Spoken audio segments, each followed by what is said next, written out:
entre certains candidats de Koh-Lanta, le combat des héros, TF1, le torchon brûle sur les réseaux sociaux.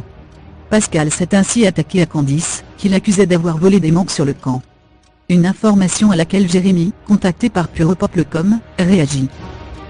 À lire aussi Je suis arabe, et il y a un cliché de la voleuse, je suis arabe et il y a un cliché de la voleuse. Noël, Top Chef, accuse, je suis arabe et il y a un cliché de la voleuse, le geste de Clémentine m'a déçu, le geste de Clémentine m'a déçu. XCLU, Sébastien, Koh-Lanta Cambodge, le geste de Clémentine m'a déçu, mon geste n'était pas du chantage, mon geste n'était pas du chantage. XCLU, Clémentine, Koh-Lanta Cambodge, mon geste n'était pas du chantage.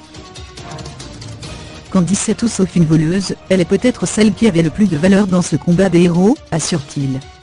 L'aventurier indique par la suite ne pas comprendre pourquoi Pascal est allé raconter cela, d'autant plus que ce dernier n'était même pas là quand ça s'est passé.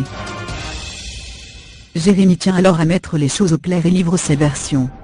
Celui qui est arrivé premier à la course d'orientation raconte que les mangues n'étant pas toutes identiques, les candidats avaient mis en place un système équitable de distribution. On les cachait sous un coquillage, ou une noix de coco et on devait donner un numéro au hasard.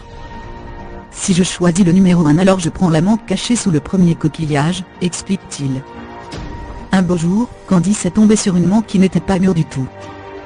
Elle a demandé si elle pouvait la reposer et en prendre une autre. C'est ce qu'elle a fait puis elle en a pris une plus grosse. Voilà, c'est ce que Pascal appelle voler des mangues, lâche Jérémy. Dans la foulée, l'aventurier revient sur le jour où Pascal et Yassin ont reproché à leurs camarades de ne rien leur laisser à manger. Ils ont fait leur petite prise quand je suis revenu sur le camp en disant qu'on bouffait toute la coco en leur absence, se souvient-il. Pour remettre les choses à plat, on a fait une première coco pour nous et on était en train d'en faire une deuxième, pour qu'ils la mangent car ils n'étaient pas là. Ils se sont mis à gueuler sans demander d'explication. Un coup de gueule qui avait des fins stratégiques selon Jérémy, c'était une excuse pour justifier leur vote contre Candice la fois d'après. Ils sont très forts et ont d'ailleurs réussi leur coup. Rappelons qu'avant Jérémy, Alban, Nathalie et Cassandra avaient déjà démenti un quelconque vol de mangue de la part de Candice.